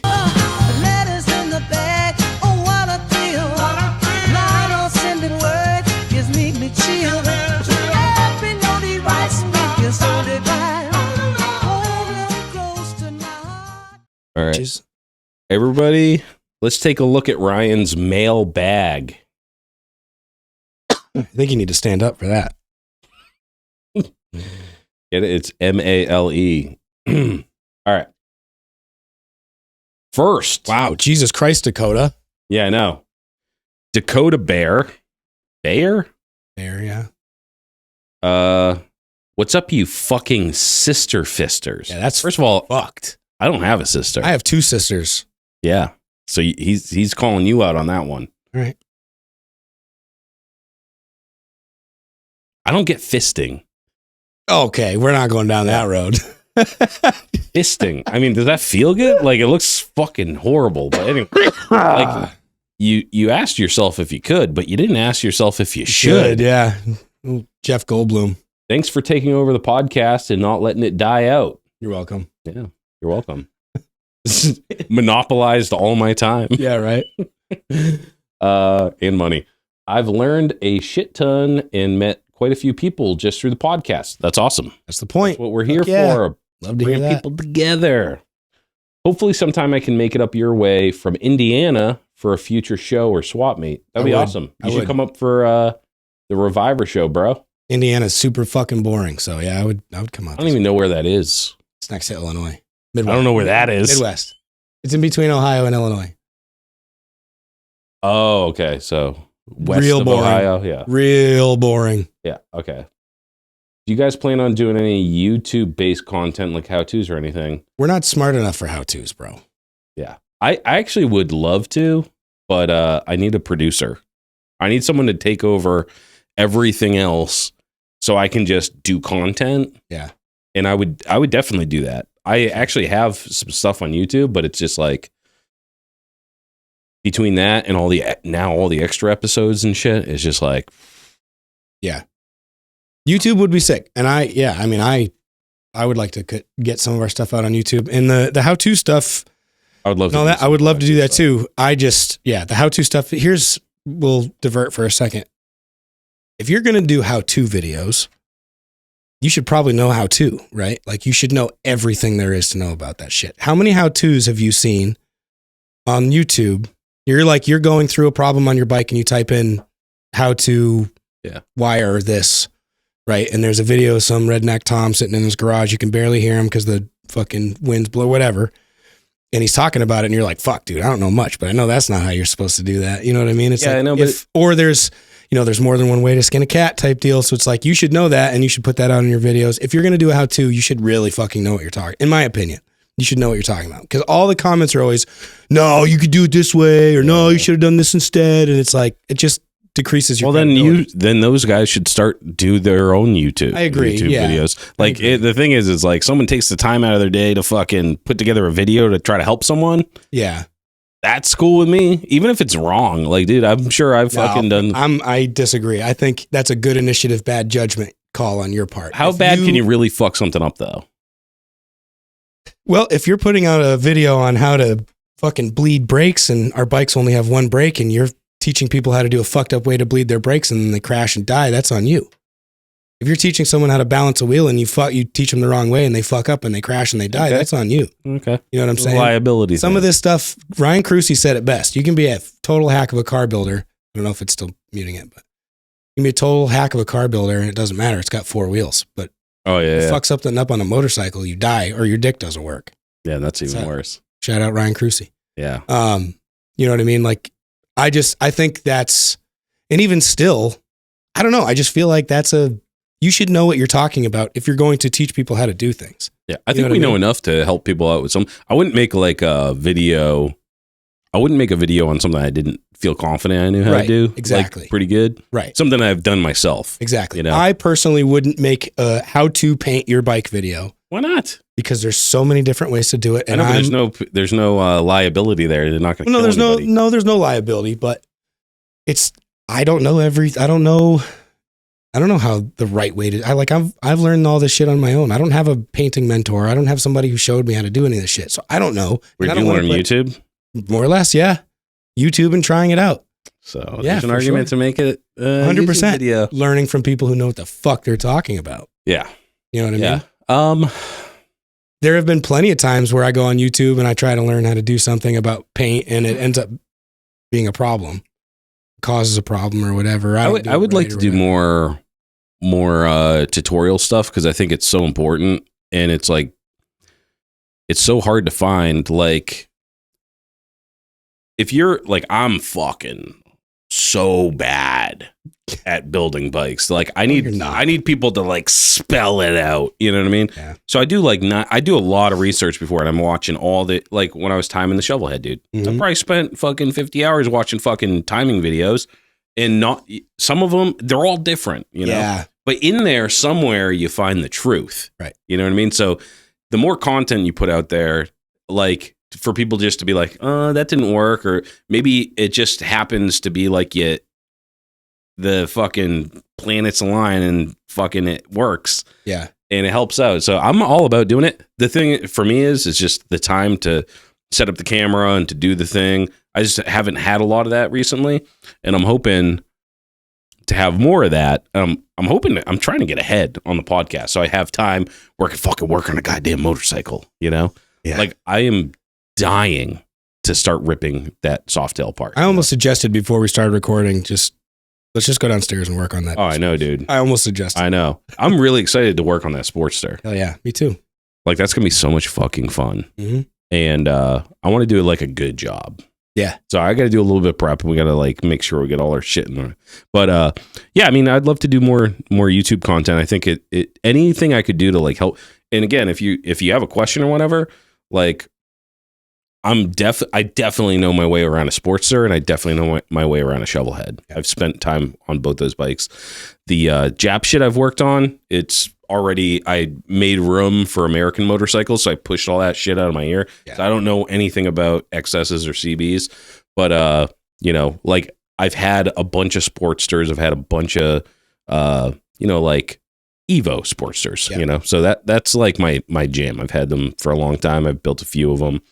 And I would do more content. I like the little like I wouldn't do long form like YouTube stuff. I would just do like a quick short, like, hey, this is how you do this real quick, you know. Right. Or I like the videos where it's like kind of kicking myself now. I totally could have fucking done this yesterday, but like doing that fender bracket, I totally could have set up my phone and we could have cut that up and made a little thing of me just using it. Going, I made this today. Yeah. I'm not telling you how to make it because that was the first time I ever made one. Yeah. But you get to see how I made it if that sparks anything in you. Yeah. Cool. I like that. Yeah. And when you make YouTube shit, like if you're making more content, it's just more work too. That's the other thing is like, all right, now you're not just trying to get this fucking job done. You're also fucking got to film Camera it and talk angles about it and and- shit. Yeah. So it's kind of a lot of work. And like I said, if someone wants to volunteer and be a producer, it'll probably alleviate me from the burden of doing some of this shit. And then I can probably make some more content. But until that happens, I'll do it if I can. What are your top 5 fabricating tools you couldn't live without? Good question. Welder. Welder, number TIG one. welder specifically for me. Big welder for me. Yeah. But again, Once you go TIG, you Yeah. never, I'm you'll unindoctrinated. never go MIG again. Once you can do it, you're just gonna be like, why didn't I do this sooner? Yeah, I'm excited for that. Yeah. But I do love my MIG. Yeah. Grinder. Yeah. Grinder. Like a flap disc. Just get an angle grinder An angle from grinder. Harbor Freight, and then you can run a flap disc or a grinding wheel or You have to have a angle grinder and you have to have a cutoff wheel. Yeah. I highly suggest not to get an actual blade cutoff wheel What do you mean? instead of like the composite shit that like explodes and murders you. Oh yeah. Like the cheap little discs made out of, I don't even know what the fuck they're made out of, and they get smaller and smaller and smaller. Yeah. You invest, it's like $15, dude. You get one of the diamond cutting tools, Oh, yeah. like Diablo has them or some shit. They fucking last 4 years. Yeah. For years, dude. I've never used any of those cutoff wheels. I have used the Diablo, like the carbide or diamond reciprocating saw blades to cut through like chromoly pins for Yeah. work. But I don't even know that I'm aware that they made cutoff wheels. I have to try that out. I use the old shitty ones. Yeah, I won't do it because they fucking explode, dude. Yeah, they do. If you get them like tweaked or whatever, they'll just fucking explode. Mhm. And I've seen so many fucking videos of dudes like with them embedded in their glasses or fucking whatever. And like I said, I've owned 2 ever. No shit. Yeah, dude, they last for years. Damn. All right, I'll have to look into that. I do have, I guess, my big. I have a DeWalt. It's like a 12-inch blade. That's like a gigantic cutoff wheel. That thing scares the shit out of me. Concrete and shit? Yeah. Yeah. Like scares the shit out of me. Yeah, that's crazy. Yeah. Those things put out some torque. So I would say definitely Welder, grind. I feel like grinding. grinder. Yeah, grinding. Any way you got to grind it. Yeah. I really, another thing that really like it, fabricating skills. Once you get a TIG welder, that's one thing. You know, you go from here to here, and then once you get a welding table, your skills leap again. Yeah. Yeah, because then you can then you can really work with stainless steel and stuff like that because it's all about fixturing. Yeah, and having a place where you can fabricate, like a dedicated table where you sit down and you have your TIG welder, everything's grounded, you have all your fixturing stuff, and then you can just work on parts. right. So like, it was kind of a big investment. I got like, it was like weldtables.com or something like that. I think it was like fucking $700. Fuck. But I got the legs too. Yeah. But then that's just where you work. You don't have to necessarily, like you can tack stuff on the bike or whatever. And those are like certified flat and everything too, right? Oh, yeah, dead nuts. And then I just use that when you're fabricating. It just makes it so much easier than doing it on the fucking cement floor or like a wooden table, just having that with, when I got the table, you make all the fixtures, like the clamps and stuff. You you can go to Harbor Freight, get the fucking clamps, you cut them off, you put some 5/8 or whatever, you weld it, and then you can keep everything in place. I have bolts, I have like quick release things, but I really love the welding table. It made the fabricating. When I think of fabricating, it's like you're welding, so duh, you have to have a welder. Wow, A welder. Shit, dude. You gotta have a welder. How many kid. fucking models have I had here? You gotta have a welder, kid. You gotta have a welder kid. But then you get the table. So how many is that? That's 4. What are the fabricating tools? I mean, yeah, I guess fabricating's, I'm assuming we're talking chopper wise. I'm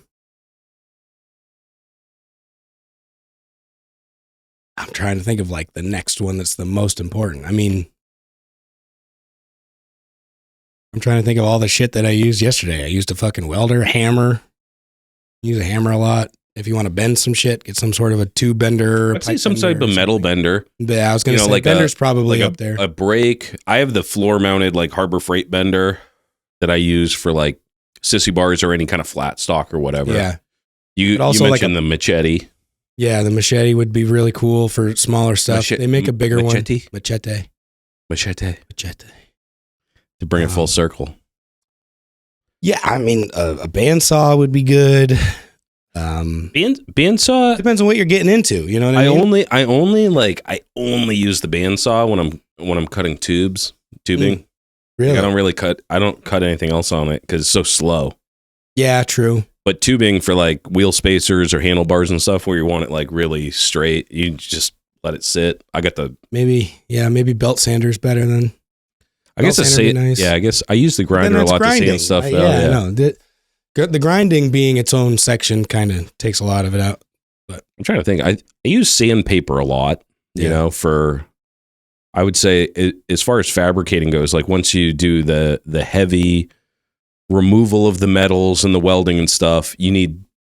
Oh, I guess I would say the Dynaphile, the little belt sander thing. I just thought of something else too.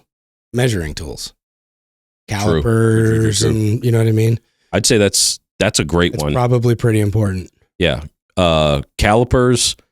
You get that little set from the little fucking the set from Harbor Freight or whatever. It comes with all of them. Yeah, does a pretty good job. Yeah, for all sure. Analog, pretty cheap. Yep. Yeah, like the precision tools. You know what I mean. You want to have like I have what do they call it? Like a Taylor tape. Where it's like it's a tape measure. Taylor tape, yeah. You know what I mean? You can do concave surfaces and stuff like that. I use that a lot yesterday. I use that a lot, actually. That's super. I use that for paint. I use that thing all the fucking time. It's all curved surfaces and shit. Yeah. Or cabling if you need to see like how long your cable's going to be. For sure. It's a good one. I would say measuring equipment because, I mean, to an extent, like, yeah, these are choppers, but to an extent, you want some level of. You have to. No, I mean, you have to. Yeah, you can't. Truthfully, when I did that fender bracket yesterday, I put it on and I made sure the fender sat straight, and that's where I welded it. Yeah. Like it is what there's some things that you don't necessarily need to measure, but I used that tape 100 fucking times yesterday. So some form of measurement. We actually used. I got a laser level, and we mounted that up top so we could actually make sure that the tank and the fender were in line and all that shit. So that's handy. Yeah, like a flat edge, a straight edge, or whatever, a long straight edge. Yep. Make sure your shit's straight. Like that's, that's got to be another thing. Like when it comes to fabricating metal, don't use Sharpies. I fucking learned that a million times yesterday. Dude, that thing is, they have these, it's best to scribe it, like to actually metal just like, scribe. Yeah, a metal scribe is highly recommended. Or at the very least, get a Sharpie like with a really fucking fine point. Or soapstone. Soapstone too, yeah. Soapstone's good because it won't burn off and true. Whatever else, you know what I mean? Yeah, but throw those fucking fat ass regular Sharpies in the garbage because you can't fabricate with that. Right. It's not accurate enough. I was gonna say the mark from the Sharpie is too wide. Like what I usually will do, to nerd out a little bit, is I'll use a Sharpie as layout fluid more or less. Mm-hmm. Where I'll go, okay, 14 inches is around here, and then I will mark it and get a metal scribe or something, and then make the line through the Sharpie so that I can see it a little more visual. But where I ran into it yesterday using the machete, I made my lines. Okay, this is the center of the fender bracket. This is where I need the bends to start, and then this is the the terminal ends of it. So I kind of had a layout. I kind of forgot where I was going. What were we talking about? Sharpie. Oh yeah, so Sharpie. I made the marks in the Sharpie, and then I put it in the machete, and then I would bend it, and the mill scale fucking flaked off, and I bent it, and I lost my Sharpie mark. And I was like, fuck. Yeah. You know what I mean? Yeah, and when you scribe it, it'll stay there or even get like more pronounced. Right. Yeah, dude. And don't forget, like, when you cut stuff, the blade has width too. You know what I mean? Exactly. Like, that's the other thing. Is like even if you want to scribe it with the smallest fucking, especially when you're making things that have to be like just so, and you're making things really compact, and then you cut it. Like I do this all the time, where I cut it, and it's better to just cut it wide and then grind it off. 100%. Easy to grind off. Yeah. One thing I use the definitely angle grinder is like my number 2 tool. And my number 3 tool is probably my belt sander. Yeah. Because just to get things flat and straight. They're so a little wad nice to have. Yeah. So nice. I've used that belt sander, that Bauer one that I got. It's the 2-in-1. Yeah. Got that from Harbor Freight. It's it has the belt dude. and then it has a little spin. Oscillating one or whatever. It's so fucking nice. Harbor Freight's great for that shit. Yeah, absolutely. Lastly, if you could travel back to any time period with any bike, what would it be? Fuck. I'd probably do like 60s. You know? Yeah, I would love to. Fucking, you know, like those bikes and that culture at that time. Yeah. I would love to have been born in the early 40s. Yep. Young enough to miss World War II. Oh, there you go. Not have to go over. Yeah, you don't want to be playing in that shit. I would love to have been like old enough to participate and be aware of all of that. You know what I mean? Like 20s through the 60s and, 30s through the 70s, whatever. You know what I mean? In my rowdy days, to have been around for the 60s and 70s would have been really cool. As far as a bike, I mean, I'm a fucking knucklehead, dude, in the fucking 60s, and I'd be in one of those fucking one of those chopper clubs. Yeah, for sure. I mean, that's... I'd roam around and I'd fucking be dirty, filthy, and I'd fucking make trouble in small towns. Yeah, man. That sounds like a lot of fun. As far as if you're a chopper person, I feel like that's a pretty canned answer. Like, what else are you going to say? You want to really have been into choppers during the boom in 90s and early 2000s? Oh, yeah. Fuck no. Yeah. Other than that, it's 60s and 70s for choppers. Yeah, motherfuckers that want to be a part of that boom probably lip sync on their TikTok. All right, we got another one, all-terrain TV. Kyle, I found a photo of a chopper page. Found a photo on a chopper page, black bike, that I think you guys should discuss how wrong it is. Ooh. And how to get proportions right. I see lots of bikes like this for sale. They've been hardtailed, raked, stripped down, but for some reason they just look terrible. Usually these bikes... What do you say?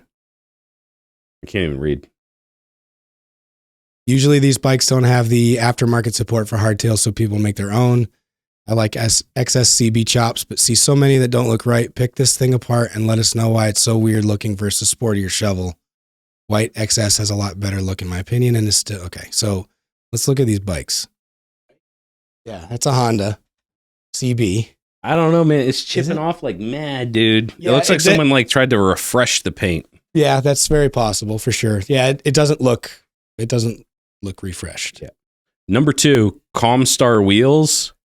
They're awesome.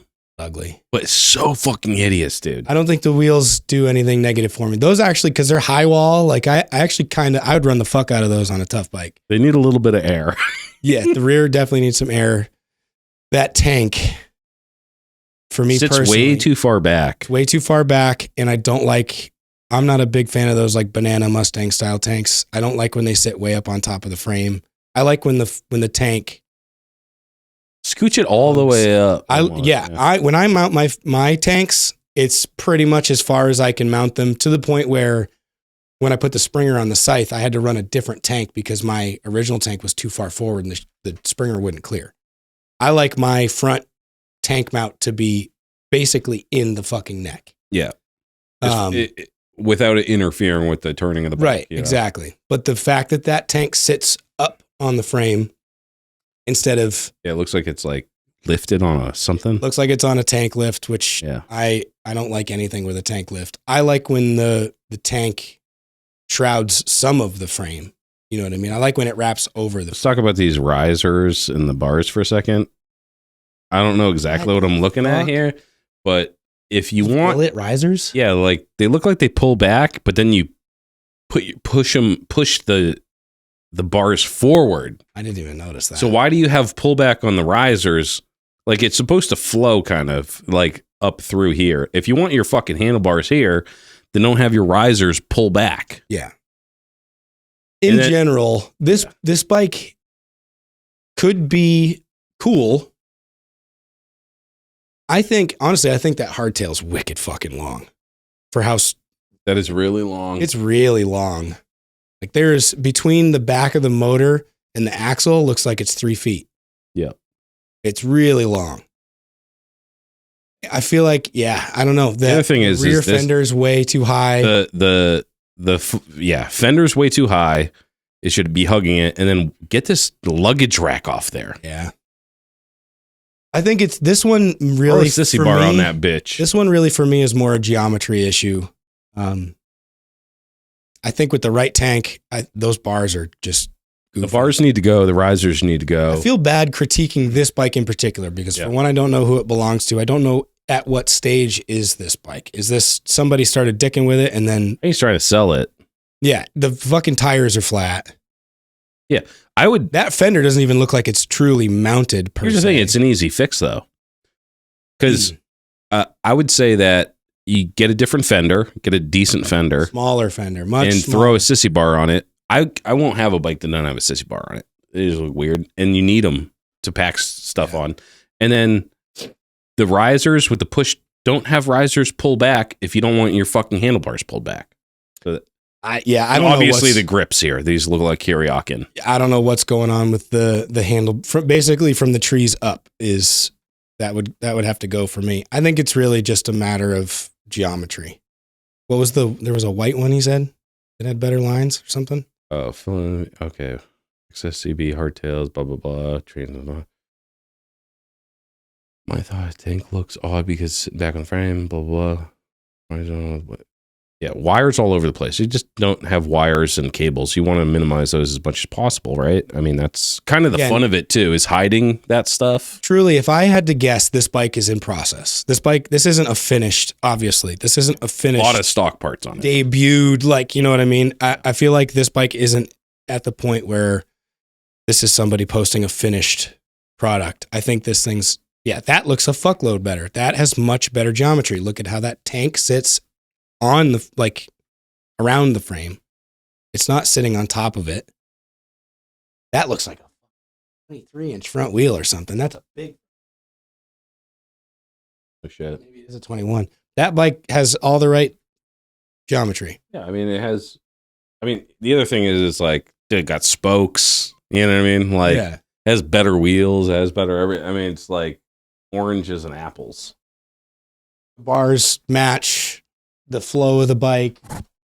There's a cell phone in the way of the. I know, dude. I'm trying to look at it. I'm like, all I see is my own. Can you just zoom in? I don't know. But there it is. Plus right there. There we go. Now we're cooking with peanut oil. Oh, yeah. I got to be honest. I really, truly don't love the triangle lights just because I feel like there's so many of them out there. But that thing is. And it's got a Springer on it. I would oogle over that bike in person all day. It's got the right fender. It's got a nice small seat. The sissy bar looks great. Right angle. I like the rabbits. But see, there's that tank overhangs that frame by 3 inches. If that tank was on a lift and was sitting straight up, I feel like that makes it look like it's not part of the bike. It makes it look like you just found something and bolted it to the top of that frame. I feel like it doesn't look like an assembly. Yeah. That's a shit hot bike right there. Yeah. It is an XS 650 though, so I can't ride it. Right. Can't pull my weight. But yeah, dude, you got the rabbits on there. It's just, I think it's more geometry. I mean, like, as far as Jap bikes go, I like the XS 650 better than the CV 750. It looks like the engine looks just like way better. It's kind of weird though, not having anything behind the engine. Yeah, I like that on an XS. I don't like that on any other bike. Yeah. But yeah, that one's fucking clean as fuck. Yeah. Very nice. I think the sissy bar should probably be a little bit further back. Not straight up and down, but I'm all about the straight up and down. You like the straight up and down? I do now. I didn't. I wasn't always that camp, but I do really like it now. But realistically, not to, God forbid, the person who has that first bike is listening to this right now. I don't think it's a done chopper. I'm going to say this. I've had way worse looking bikes than that. Yeah. Oh, my Sportster when I bought it looked way My first worse. bike was a CB 750 with a sprung seat with shock still on. And then my fender struts were made of aluminum. So when I went over bumps, they just stayed bent. No and shit. It was fucking stupid, dude.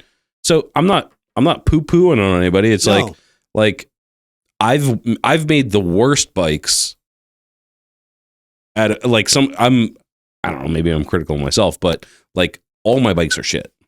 No, they're not. No, I'm just saying like I'm poop. I can fucking talk. We can talk a little shit about like Comstar wheels and whatever. Yeah. But again, that dude's just selling that piece of shit. Right. It looks like that looks like a basket case that somebody got into and realized not. Yeah, It looks like they're trying to put Harley tins on it, and a Harley front end on it, and yeah, we ain't hating on you, bro. If you're listening, I'd buy that. Yeah, for the right price. Right, $250. Yep. I think it's really just that comes down to a geometry thing. If the tank hugged better, if the fender hugged better. I really don't like when the risers pull back and then you push the thing forward. It just seems like don't have them pull back. But again, it's like if I was selling a piece of shit bike or whatever, and those were the fucking risers I had, I'd throw them on. Yeah, 100%. So that guy wasn't like building a bike to give to his fucking son, obviously. He was just like, oh, I got into this fucking thing and I want to get fuck out of it. Right. That's what it looks like to me. Yeah. That bike's not in running riding condition right now because of the tires anyway. So more than likely that bike's just fucking sat there and who knows. So we're not trying to talk shit, but if that was a complete chopper, those you wanted us to talk shit. Yeah. Those are the things I wouldn't like. I've had a lot of suggestions. People want us to do Facebook Marketplace critiques, That's fucking funny, actually. Yeah. That's pretty So if you have some fucking shitty bikes that you found that are way too expensive or just like fucking weird, send them to us at Ryno at thelowlifepodcast.com. That is Ryno's mailbag. And we'll read them live on air. That was cool. Thanks for writing in, dudes. Yeah. Good shit. Yeah. What else do we got today? We talked a lot of bullshit today. What are we at time-wise? Hour and a half. Okay, not bad. Not bad at all. Do you want to do a little Cee-Lo? Yeah. Okay. We're still getting fucking set up here. I'll do this wrinkly dollar. Shout out. Born Again Choppers. 5. Okay, make this interesting. Do a $6 game. No? All right, let's do a $21 game. 20? Do you want it? Yeah, I'll do 20. All right, fuck it. I'm going to take my wrinkly dollar back. All right. $20 game, baby. I won, so I go. Oh, do you want to do a $21 game? Let's do $21 game. $21 game. Why not?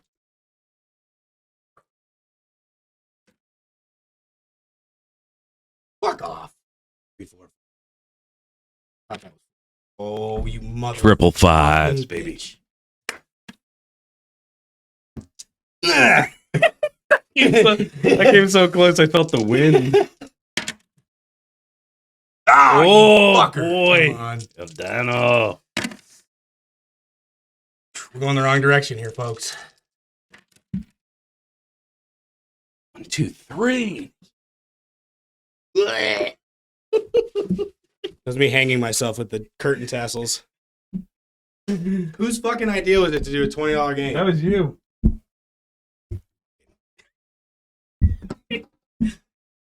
Oh my gosh. That was fucking stupid. That was fun. We should do this more often.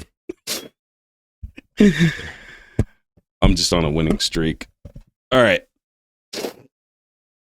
Speaking of losing way too much money, we should do a buddy check. Fuck. Yeah. I think you need a buddy check right now. Call me. Dan about to end it all here, guys. $21 game. That was dumb. I don't know. I haven't won a game of Cee-Lo in fucking 6 months. I don't know. Wild hair across my ass. Oh, yeah. We should definitely have some gambling at the swap meet, too. We're going to have to figure out how they land on that. I don't go anywhere without dice. Yeah. So the dice will be there. Just bring your ones. Oh, yeah. Do you keep that on your keychain? Oh. Okay. Oh, yeah. Okay. Yep. People love it. I have a little pill thing on my keychain for my Rogas? Yeah.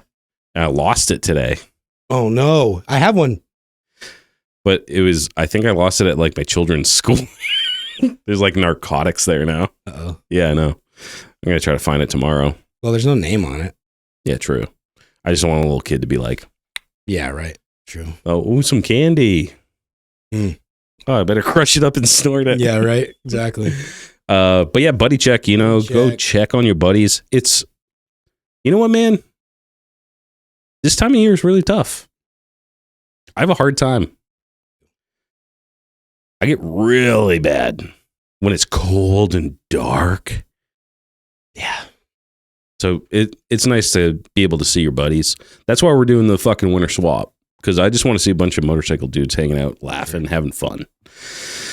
And hopefully you make some money while you're there, you know? Yeah, that would make me happy. People cutting deals, getting parts you need, fucking seeing motorcycles, drinking $1 beers, eating burrito or whatever the fuck it is. Yeah. But yeah, just hit up your boys. For sure. Everybody's done dry January now, and they're ready to party again, okay?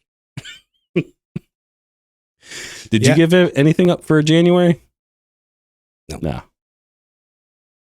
My brother, dude, he fucking went dry January, and he lost 26 pounds.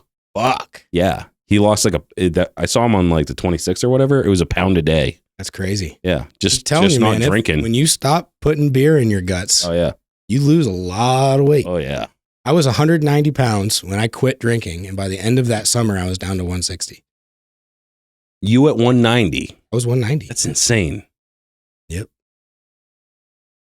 Wow. What were you drinking, though? Were you drinking beers? Dude, or liquor? I was drinking, like, the strongest IPAs I could find. Yeah, yeah.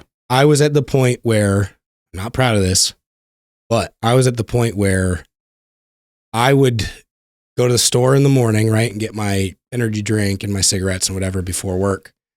But I'd also get a 4-pack or 2 4-packs of whatever the strongest IPA I could find that I liked. It was, you know, a boom sauce or whatever. Yeah, like 8.5%, 9%. Yeah, something super strong. And then I would keep them in my fucking truck while I was at work, middle of summer, and they would just get hot, 90-something degrees. And genuinely, I would crack that beer before I left the parking lot at work and would have crushed 2, 3, 4 of them on my 25-minute ride home, and was doing that every fucking day. No shit. Every day. So, yeah, it was all, I mean, I consume a shitload of sugar too, but it was all beer. It really was honestly all beer. Other than that, it's terrible for you. I still don't eat great. I only eat really once a day. Same, all that shit. I only do 1 energy drink a day usually now. I was doing 2 a day then, but yeah, dude, as soon as I stopped drinking beer, it was fucking gone. And I didn't have to do anything. Do you drink coffee? Occasionally. Do you do energy drinks in the morning? Yeah. In the morning, yeah. First thing. For the first thing I'm ingesting other than tobacco is an energy drink usually. Yeah. Okay. On the weekends I do coffee just because I don't. Dude, these are only 4.4% alcohol. Yeah. I found out today. That's like not even drinking. It's nothing, yeah. That's nothing. It ain't shit. That's pathetic. But I drink a bunch of them. Yeah, if I drank 5 IPAs, I'd be shit-faced right now. Right. But that's the thing. A lot of times, too, like when we were having bike night or we were going to a show or whatever, it was Bud or fucking PBR or whatever was cheaping around, and it was, 24 of them. Can you imagine how many, I don't drink that much water in a day. Oh, yeah. You know what I mean? 24 12-ounce can or 12 12-ounce cans in one single day. Is like diet beer. That's so much liquid. Fucking like 143 calories. Yeah, and if you drink those IPAs though, those are like 400 or 500 calories because they're heavy. It's like drinking bread. Yeah, for sure. But yeah, I guess if you have a boy that's drinking way too much, you should don't try to curb his drinking. You know, just let him know that he doesn't need to drink so much. You still love him, even when he's sober. Yeah, for sure. Life sucks. It is what it is. If life doesn't suck for you right now, that's awesome. I'm happy for you. But for most of us, life sucks. It's just the wintertime. You're like, yeah, everything's so expensive. It's so cold and it's so dark. But spring's right around the corner. It's coming. It really is. Someone posted the other day, I think it's like 50-something days away or whatever. You know what, dude? I always forget. February's mad short, dude. It's only 28 days. It's the longest month of the year, but it's the shortest. Yeah, it is short. And it's my birthday. And it's your birthday. That's right. Yeah. Yep. I'm going to do something. I celebrate. Do you celebrate your birthday? You make a big deal out of it? Not really. No. There's two kinds Usually of like people go in out this to world. dinner with the family or something, but Yeah. no. I celebrate my birthday. This year I'm going to celebrate my birthday by driving to party at the Pen. So. Oh, yeah. Fuck yeah, dude. Yeah, we got to do that. Mm-hmm. It's going to be a good one. I can't fucking wait. That's going to be good. Can't wait till June. Yeah, man. That's early June, too. Beginning of the month. First week. Yeah, first week. of June. Can't wait. So it's basically 2 weeks after, or is it the week after our show? Yeah. I think it's the week after now. Look. Yeah. Sorry, babe. Oh, boy. Speaking of birthdays, if you're listening to this right now, go over to Loctite's Chop Shop and wish that boy a happy birthday. His birthday's the 1st. Yeah. First of which Feb. is, yep, which is Saturday. So this will come out the day before. Or no. No, this is going to be the week after. Either way. So it's a belated birthday. Happy belated, handsome. Go blow him up. Be like, I miss you, bro. Blow him. Up. Give him a happy birthday blowjob. All right, let's take time now for our motherfucking sponsors.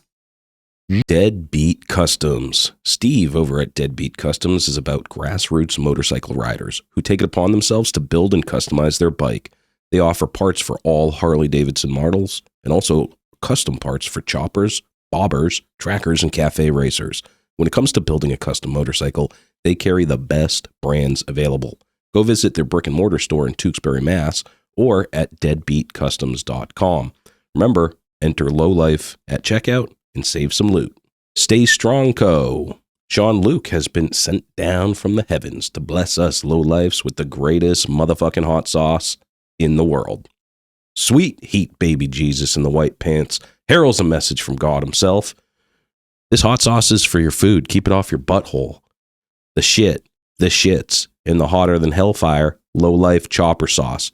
Go to staystrongco.org today and grab yourself the holy trinity of hot sauces. Oxford Code Choppers. Chris is the original bad boy from Oxford, Connecticut. From frame restoration and repair to handlebars and hardtails. Hard parts for hard men. His hardtails are expertly TIG welded and installed in-house. Made of USA-made steel, cast axle plates, he is your man for the hardest shit to hit the East Coast since Hurricane Bob. Find him on Instagram at oxfordco.choppers. Steel City Blacksmithing. Josh specializes in handcrafted steel work right outside of Pittsburgh, Pennsylvania. Anything from custom motorcycle parts to hammers and tomahawks. Don't get it twisted. If it can be twisted, he's twisting it. Check him out at steelcityblacksmithing.com today. Thank you for our sponsors. They make this show happen. But you know who else makes this show happen? Who really makes this show happen? Our Patreon subscribers, our hood rats, our dirt bags, our riffraff. If you want to get in on your own motherfucking episode, go listen to Elvis Quambeck. He was number one. We're doing hood rat stories. Sign up for $10 a month. I'm going to figure out how to do call-in shows this year. 100%. I'm like this close, dude. You get to do your own fucking show with us. You get in on the giveaways. By the way, Man Who Wanders, you haven't claimed those fucking Oxford Cove bars yet. And if you don't claim them within a month, I have to redraw. That's the rule. I didn't make it up. The rule is they go on my next bike. If it's from Oxford Co. It's written in the bylaws. Those are my type of bars. I love those. Oh, they're so sick. Like pullback T-bars, like tough. Mhm. Fucking hey, dude. Hell yeah. But, Those would look good on any bike. Any bike. Any bike. Yeah. Those are dude, for control and everything. Like that's the shit right there. For sure. But yeah, that's the rule. I didn't make the rules. It's 1 month. Yeah. I have to redraw. Come on, man. Yeah. Hit us up. Maybe you missed the episode. Maybe you missed it. Maybe you were taking it like, maybe he was like in the garage and he was listening to us and he was like, oh, fuck, I have to take a shit. And he went inside and he took a shit and he just let us play and he didn't know he won. Could you imagine? It'd be a bummer. Yeah. Well, hopefully you catch it on this one, dude. That's why I'm going to bring it up. I'm going to bring it up on every episode until you claim them, because after 1 month, I'm going to have to redraw, dude. That's the way she goes. Way she goes. It's like one of my favorite fucking memes or whatever. When it's like, anything bad happens in my life, and it's like, fucking way you should go. Away And you start a should go, bicycle through a fucking It's from windshield. Trailer Park Boys. Yeah, dude, that show's so fucking good. So good. I haven't watched like a lot of it. Oh, I've seen every single one. Yeah. But what was it? They came back on like Netflix or whatever. Yeah, it was SwearNet, and I think it was Net or Amazon. I think it was Amazon? because then Okay. they could say whatever the fuck they wanted and do whatever they wanted. Yeah, those were good. Mhm. All right, guys. We're going to close this motherfucker out. Don't forget to come to the motherfucking Snow Life swap meet. Don't forget to check on your boys. Don't forget to roll the dice. Don't forget to get in trouble. Don't forget to have fun. And never stop chopping.